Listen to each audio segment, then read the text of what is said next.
a high capital expenditure business. And that inherently brings some risks along with it.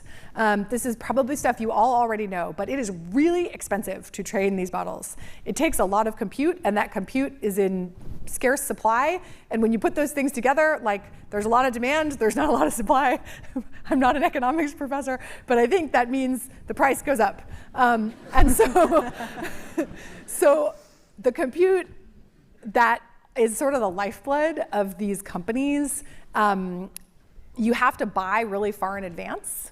And so you're essentially making a bet on the future. You're like, we think we're going to need this much compute at this period of time.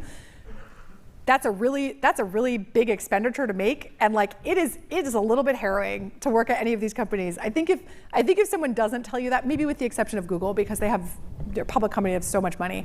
But I think certainly for Anthropic, for OpenAI, like, you're kind of making a calculated bet that you're going to be able to pay that money back over time. We obviously are very bullish on this. I think the revenue from both of those companies is like unbelievable. It's something that I think we hear all the time. Like, venture capitalists, nothing like this has ever happened before, right? It's impossible to imagine a business getting to the kind of revenue numbers that are being talked about on such a short time scale.